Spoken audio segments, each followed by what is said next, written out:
అమృతం కోసం దేవదానవులు క్షీరసాగర మదనం చేస్తున్నారు. ముందుగా ఆలాహలం పుట్టింది, ఆ తర్వాత ఉచ్చేశ్రవం, ఆ తర్వాత పారిజాతము, ఆ తర్వాత కల్పవృక్షము, కామధేనువు, చంద్రుడు, లక్ష్మీదేవితో సహా అనేక రకాల దివ్యమైన వస్తువులు, దివ్య శరీరధారులు ఉద్భవించాయి.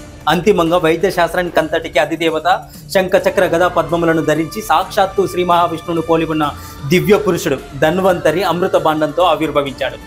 అంతవరకు ఎంతో క్రమశిక్షణతో అమృతాన్ని చిలుకుతున్న దేవదానవులకు కళ్ళ ముందు అమృత భాండం కనిపించడంతో అవతలి వారికి వాటా ఇవ్వాల్సి వస్తుందేమోనని ధన్వంతరి చేతిలో ఉన్న అమృత పాత్రను లాక్కున్నారు.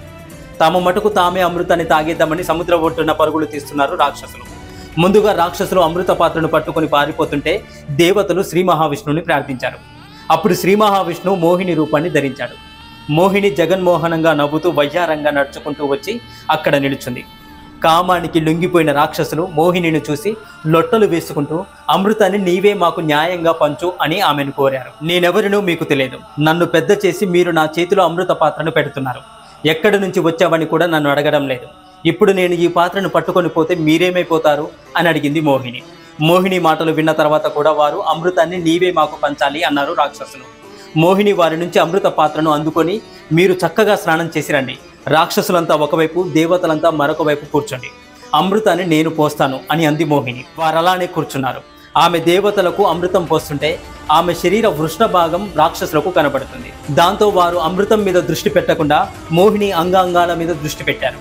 అదే వారి పతనానికి కారణమైంది. మోహిని దేవతలకు పవిత్రంగా కనబడుతుంది, కానీ ఈ రాక్షసులకు మాత్రం మోహజనకంగా కనబడుతుంది. దీనిని రాహువు అనే రాక్షసుడు గమనించాడు. వెళ్ళి దేవతల వరుసలో సూర్యచంద్రుల మధ్య కూర్చున్నాడు. అది తెలుసుకున్న సూర్యచంద్రులు మోహినికి సైగ చేశారు. కానీ పంక్తి ధర్మాన్ని పాటించినటువంటి శ్రీ మహావిష్ణువు రాహువుకు కూడా అమృతాన్ని పోశాడు. కానీ ఆ అమృతం గొంతు దిగేలోగానే తన చక్రంతో అతని తలను ఖండించాడు. అయితే అమృతంతో కూడినందువల్ల తల మాత్రం పడిపోలేదు.